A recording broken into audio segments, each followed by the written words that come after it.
Hello friends, ನಿಮ್ಮೆಲ್ಲರಿಗೂ ಮತ್ತೆ ಸ್ವಾಗತ ನಿಮ್ಮ ಅಕ್ವೇರಿಯಂ ಚಾನಲ್ KS ಅಕ್ವೇರಿಯಂ. ಇವತ್ತು ನಾವು ಕಂಪ್ಲೀಟ್ ಆಗಿ ಮಾತಾಡೋಣ ಬೆಟ್ಟಾ ಫಿಶ್, ಫೈಟರ್ ಫಿಶ್ ಬಗ್ಗೆ.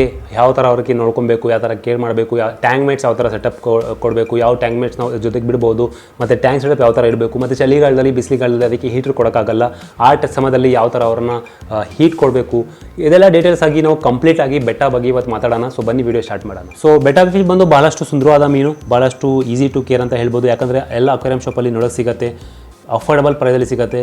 ಎಲ್ಲ ಬಿಗಿನರ್ಸು ಸೇರಿ ಎಲ್ಲರೂ ಇರೋಕ್ಕೆ ಇಷ್ಟಪಡಿದಾಗ ಭಾಳಷ್ಟು ಬ್ಯೂಟಿಫುಲ್ ಕಲರ್ಫುಲ್ ವೆರೈಟಿಯಲ್ಲಿ ಸಿಗುತ್ತೆ. ನಾನು ಒನ್ ಟ್ಯಾಂಕಲ್ಲಿ ಎರಡು ಬಿಟ್ಟಿದ್ದೀನಿ, ಯಾಕೆ ಸ್ವಲ್ಪ ವೀಡಿಯೋಲಿ ಚೆನ್ನಾಗಿ ಕಾಣಲಿ ಅಂತ. ಆದರೆ ಒನ್ ಟ್ಯಾಂಕಲ್ಲಿ ಒಂದೇ ಬೆಟ್ಟ ಬಿಡಿ, ಒಂದೇ ಟ್ಯಾಂಕಲ್ಲಿ ಎರಡು ಬಿಡಕ್ಕೆ ಹೋಗ್ಬಿಡಿ, ಒಂದಕ್ಕೊಂದು ಕೊಂದಾಗ್ಬಿಡುತ್ತೆ. ಯಾವುದು ವೀಕ್ ಇರುತ್ತೆ ಅದನ್ನು ಸ್ಟ್ರಾಂಗ್ ಒನ್ ಕೊಂದಾಗ್ಬಿಡುತ್ತೆ. ಅದಕ್ಕೆ ಒಂದೇ ಟ್ಯಾಂಕ್ ನೋಡಿ, ಈ ಟ್ಯಾಂಕಲ್ಲಿ ಒಂದೇ ಬಿಟ್ಟಿರೋದು, ಒಂದೇ ಬೆಟ್ಟ ಬಿಡಿ. ಈ ಥರ ಲೈವ್ ಸಸ್ಯ ಈ ಥರ ಹಾಕಿದರೆ ಇನ್ನೂ ಹೆಲ್ತಿ ಆಗಿರುತ್ತೆ. ಸೊ ಬೆಟ್ಟ ಭಾಳಷ್ಟು ಈಸಿ ಟು ಕೇರ್, ಭಾಳಷ್ಟು ಅಫೋರ್ಡಬಲ್ ಪ್ರೈಸಲ್ಲಿ ಸಿಗ್ಬಿಡುತ್ತೆ. 50 ರೂಪಾಯಿ ಸ್ಟಾರ್ಟಿಂಗ್ ಸಿಗ್ಬಿಡುತ್ತೆ ಅಕ್ವೇರಿಯಂ ಶಾಪಲ್ಲಿ. ಅದಕ್ಕೆ ಭಾಳ ಜನ ತೊಗೊಂಬರ್ತಾರೆ, ಅಕ್ವೇರಿಯಮಲ್ಲಿ ಇಡ್ತಾರೆ. ಆದರೆ ಬಹಳ ಜನ ಏನು ತಪ್ಪು ಮಾಡ್ತಾರೆ, ಬೌಲಲ್ಲಿ ಇಡ್ತಾರೆ. Bowl is not good option for betta ಅಂತ ಹೇಳ್ತೀನಿ. ಯಾಕಂದರೆ ಬೆಟ್ಟ ಯಾವ ಮೀನಿದ್ರೂ bowl is not good option. ನಾನು ಪ್ರೊಮೋಟ್ ಮಾಡೋಕ್ಕೆ ಹೋಗಲ್ಲ, ನಾನು ಅದೇ ಹೇಳೋಕ್ಕೆ ಇಷ್ಟಪಡ್ತೀನಿ. ಯಾವ ಮೀನಕ್ಕೂ ನೀವು ಬೆಟ್ಟ ಬಾಲ್ ಅಲ್ಲಿ ಇರೋಕ್ಕೆ ಹೋಗಬೇಡಿ. ಮಿನಿಮಮ್ ಟ್ಯಾಂಕ್ ಸೈಜ್ ಬೆಟ್ಟಾಗಿ ಹೇಳಬೇಕಂದ್ರೆ 1 ಅಡಿ ಟ್ಯಾಂಕ್. ನೀವು 1 ಅಡಿ ಟ್ಯಾಂಕ್ ಹಿಡಿದ್ರೇ ಅದು ಹ್ಯಾಪಿಯಾಗಿರೋದು, ಹೆಲ್ತಿಯಾಗಿರೋದು. ಅದಕ್ಕೆ ಚಿಕ್ಕ ಟ್ಯಾಂಕ್ ಹಿಡಿದ್ರೆ ಅದು ಸಾಧ್ಯ ಇಲ್ಲ. ಈ ಥರ ಭಾಳಷ್ಟು ಟ್ಯಾಂಕ್ ಮಾಡೆಲ್ ಸಿಗುತ್ತೆ ಅಕ್ವೇರಿಯಮಲ್ಲಿ. ಇದರಲ್ಲಿ ಲೈಟಿಂಗು ಕೂಡ ಸಿಗುತ್ತೆ. ಲೈಟಿಂಗ್ ಬೇಕಾದ್ರೆ ನೀವು ಕಲರ್ಫುಲ್ ಚೇಂಜ್ ಮಾಡ್ಬೋದು. ಅದು ಬಿಟ್ಟರೆ ನೀವು ಇದರಲ್ಲಿ ಹೀಟ್ ಫಿಲ್ಟರ್ ಬರುತ್ತೆ. ಆದರೆ ಫಿಲ್ಟರ್ ಬೇಕಾಗಿಲ್ಲ, ಬೆಟ್ಟಾಗೆ ಫಿಲ್ಟರ್ ಬೇಕಾಗೋದಿಲ್ಲ. ಯಾಕಂದರೆ ಬೆಟ್ಟ ನೀರು ಜಾಸ್ತಿ ಫ್ಲೋ ಆಗ್ತಾ ಇದ್ದರೆ ಅದ್ರ ರೆಕ್ಕೆಗಳು ಬರುತ್ತಲ್ಲ, ಫಿನ್ಸು, ಅದು ಡೆಸ್ಟ್ರಾಯ್ ಆಗಿಬಿಡುತ್ತೆ. ಯಾಕಂದರೆ ಬಹಳಷ್ಟು ಸೆನ್ಸಿಟಿವ್ ಆಗಿರುತ್ತೆ. ಬೆಟ್ಟಾಗೆ ಜಾಸ್ತಿ ಡಿಸ್ಟರ್ಬೆನ್ಸ್ ಬೇಕಾಗಿರಲ್ಲ, ಜಾಸ್ತಿ ವಾಟರ್ ಫ್ಲೋ ಬೇಕಾಗಿರಲ್ಲ, ಮತ್ತು ಜಾಸ್ತಿ ಓವರ್ ಕ್ರೌಡ್ ಮತ್ತು ಟ್ಯಾಂಕ್ ಮೇಟ್ಸ್ ಬೇಕಾಗಿರಲ್ಲ. ಇದೊಂದು ನೋಡ್ಕೊಂಡ್ಬಿಟ್ರೆ ಬೆಟ್ಟ ಹ್ಯಾಪಿಯಾಗಿರುತ್ತೆ. ಅದಕ್ಕೆ ಈ ಥರ ಟ್ಯಾಂಕ್ ಸಿಗುತ್ತೆ. 600 ರೂಪಾಯಿನ ಸ್ಟಾರ್ಟಿಂಗ್ ತೊಗೋದು. ಅಮೆಝಾನ್, ಫ್ಲಿಪ್ಕಾರ್ಟಲ್ಲಿ, ಮೀಶೋಲ್ಲಿ ನೋಡ್ಬೋದು ನೀವು. 600 ರೂಪಾಯಿನ ತೊಗೊಂಡು ನಿಮಗೆ 6000 ತನಕ ಸಿಗುತ್ತೆ.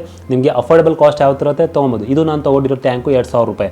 ಇದು ಫುಲ್ ಸೆಟಪ್ಪು ವಿತ್ ಫಿಲ್ಟ್ರ್ ಮತ್ತು ಲೈಟಿಂಗ್ ಸಿಗುತ್ತೆ. ಇದು ತೊಗೊಂಡಿರೋದು 600 ರೂಪಾಯಿ. ಬರೀ ಟೂ ವೇ ಟ್ಯಾಂಕ್ ಅಂತ ಹೇಳ್ತಾರೆ. ಇದರಲ್ಲಿ ಫಿಮೇಲ್ ಮೇಲೆ ಬಿಟ್ಟು ನೀವು ಬ್ರೀಡಿಂಗ್ ಇಡ್ಬೋದು, ಇಲ್ಲಾಂದರೆ 2 ಬೆಟ್ಟನ್ನು ಕೂಡ ಇಡ್ಬೋದು.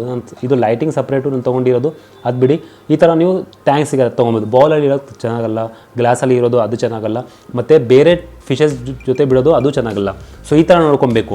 ಬೆಟ್ಟಗೆ ಮಿನಿಮಮ್ ಟ್ಯಾಂಕ್ ಸೈಜ್ 1 ಅಡಿ ಬೇಕು. ಮತ್ತು ಇದಕ್ಕೆ ಹೀಟರ್ ಬೇಕಾಗಿದ್ದಿಲ್ಲ.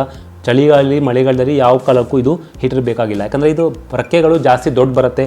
ಸ್ವಲ್ಪ ಜಾಸ್ತಿ ವಾಮ್ ಆದ್ರೂ ನೀರು ಅದು ಮೆಲ್ಟ್ ಆಗಿಬಿಡುತ್ತೆ. ಕೋಲ್ಡ್ ಆದರೂ ಅದು ಒಂದಕ್ಕೊಂದು ಸೇರಿಸ್ಕೊಳ್ಳುತ್ತೆ. ಕ್ಲಾಮ್ ಫೆನ್ಸ್ ಅಂತ ಅದಕ್ಕೆ ಹೇಳ್ತಾರೆ. ಅದಕ್ಕೆ ನೀವು ಹೀಟರ್ ಬೇಕಾಗಿಲ್ಲ.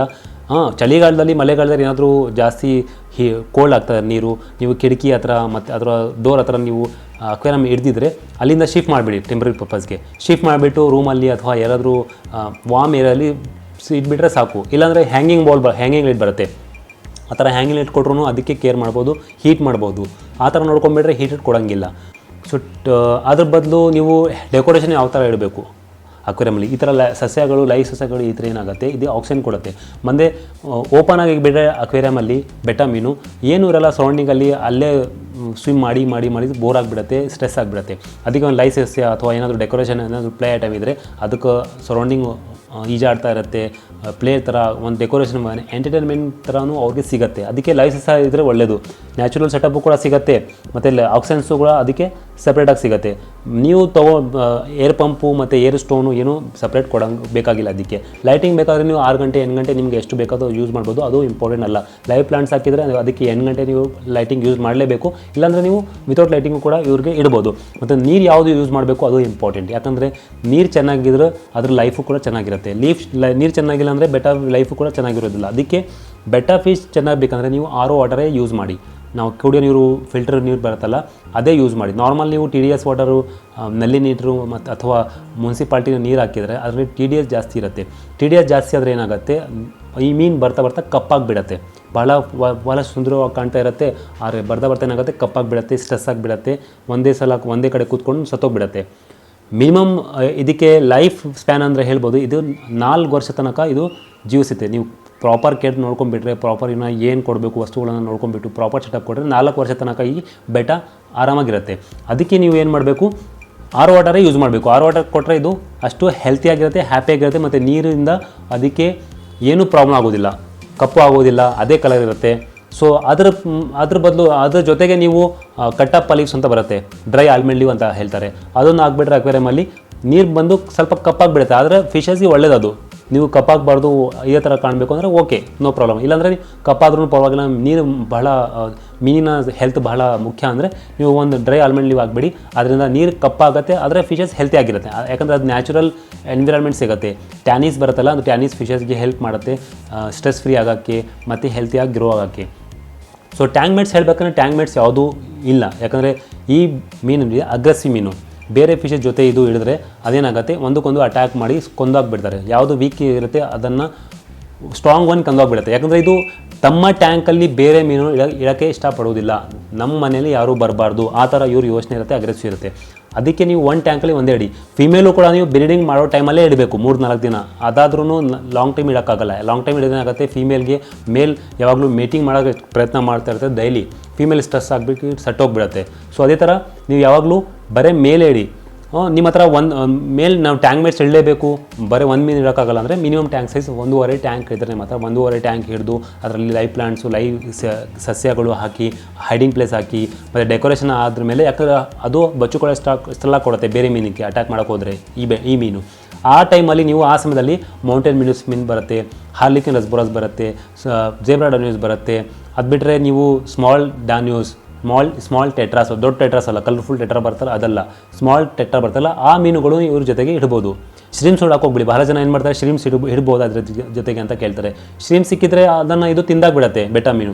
ಅದಕ್ಕೆ ಶ್ರೀಮ್ಸ್ ಇಡಕ್ಕೆ ಹೋಗ್ಬಿಟ್ಟು ದೊಡ್ಡ ಮೀನು, ಗೋಲ್ಡ್ ಫಿಶ್ ಜೊತೆ ಬಹಳ ಜನ ನಾನು ನೋಡಿದ್ದೀನಿ ಗೋಲ್ಡ್ ಫಿಶ್ ಜೊತೆ ಇಡ್ತಾರೆ. So gold fish is not good option for them. So gold fish ಕೂಡ ಇಡಕ್ಕೆ ಹೋಗಬೇಡಿ. ಸೊ ಈ ಥರ ನೀವು ನೋಡಿಕೊಂಡ್ರೆ ನಿಮ್ಮ ಮೀನನ್ನು ನೀವು ಆರಾಮಾಗಿ 4 ವರ್ಷ ಇಡ್ಬೋದು, ಹೆಲ್ತಿ ಆಗಿರ್ಬೋದು. ಸೊ ಫೀಡಿಂಗಲ್ಲಿ ನೀವು ಏನು ಕೊಡಬೇಕಂದ್ರೆ, ಫೀಡಿಂಗು ಡೈಲಿಗೆ ಒಂದು ಸಲ ಕೊಡಬೇಕು. ಇದರ ಹೊಟ್ಟೆ ಬಂದು ಬಹಳ ಚಿಕ್ಕದಾಗಿ ಬರುತ್ತೆ, ಟೈನಿ ಅಂತ ಹೇಳ್ಬೋದು ಇವರು. ಸೊ ಅದಕ್ಕೆ ಜಾಸ್ತಿ ಏನು ಕೊಡೋಕೆ ಹೋಗಬೇಡಿ.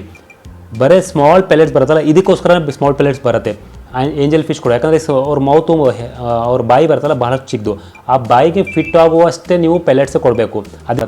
ಅದಕ್ಕೆ ಈ ಥರ ನೀವು ಡೈಲಿ 2 ಕಾಳಾದರೆ ಸಾಕು. ನಾನು ನೋಡಿ ಈಗ ಹಾಕ್ತಾಯಿದ್ದೀನಿ, 1 ಮೀನಿಗೆ 2 ಕಾಳು ಹಾಕ್ತಾಯಿದ್ದೀನಿ ನೋಡಿ, ಬಂದು ತಿಂತಾ ಇದೆ. ಸೊ ಈ 1 ಮೀನಿಗೆ 2 ಕಾಳು ಅಥವಾ 1 ಕಾಳು ಆದರೆ ಸಾಕು ದಿನಕ್ಕೆ. ಸೊ ಮತ್ತು ವಾರಕ್ಕೊಮ್ಮೆ ನೀವು ಒಂದು ದಿನ ಇವ್ರಿಗೆ ಫಾಸ್ಟಿಂಗ್ ಮಾಡಿಸ್ಬೇಕು. ಯಾಕಂದರೆ ಅನ್ಡೈಜೆಸ್ಟ್ ಫುಡ್ ಇದ್ದರೆ ಫುಡ್ ಡೈಜೆಸ್ಟ್ ಆಗುತ್ತೆ. ವಾರಕ್ಕೊಮ್ಮೆ ನೀವು 2 ದಿನ ಅಥವಾ 1 ದಿನ ಡೈಜೆಸ್ಟ್ ಮಾಡಿದರೆ ಅದು ಒಳ್ಳೆಯದೇ. ಯಾಕಂದರೆ ಈ ಮೀನು ಎಷ್ಟು ಹಾರ್ಡಿ ಅಂದರೆ ವಿತೌಟ್ ಫುಡ್ಡು 20 ದಿನ ಇಟ್ಬಿಡುತ್ತೆ. ನೀವು ಫುಡ್ ಕೊಟ್ಟಿಲ್ಲ 20 ದಿನ ಹಂಗೆ ಹಿಡಿದ್ರೂ ಆರಾಮಾಗಿರುತ್ತೆ, ಅಷ್ಟು ಆ್ಯಕ್ಟಿವ್ ಆಗಿರುತ್ತೆ, ಅಷ್ಟು ಅವ್ರ ಟಾಲರೆನ್ಸ್ ಇದೆ ಬಾಡಿಯಲ್ಲಿ. ಸೊ ಅದಕ್ಕೆ ನೀವು ದಿನಕ್ಕೆ 1 ದಿನ ನೀವು ವಾರಕ್ಕೊಮ್ಮೆ ಫಾಸ್ಟಿಂಗ್ ಮಾಡಿದ್ರೆ ಇನ್ನೂ ಆಗೋದಿಲ್ಲ. ಸೊ ಈ ಥರ ನೀವು ನೋಡ್ಕೊಡ್ರಿ, ನಿಮ್ಮ ಮೀನು ಹೆಲ್ತಿ ಆಗಿರುತ್ತೆ, ಹ್ಯಾಪಿ ಆಗಿರುತ್ತೆ. ಸೊ ಐ ಹೋಪ್ ಈ ವಿಡಿಯೋ ಅಷ್ಟ ಆಗಿರ್ಬೋದು. ಈ ಥರ ಭಾಳಷ್ಟು ಮೀನು ವಿಡಿಯೋ ಬರ್ತಾ ಇರುತ್ತೆ. ಈ ವಿಡಿಯೋ ಇಷ್ಟ ಆದರೆ ಲೈಕ್ ಮಾಡಿ, ಶೇರ್ ಮಾಡಿ. ಇನ್ನೊಂದು ಡೇಸ್ ಸಿಗೋಣ. ಅಲ್ಲಿಂದ ತನಕ ನಮಸ್ತೆ, ಗುಡ್ ಬೈ.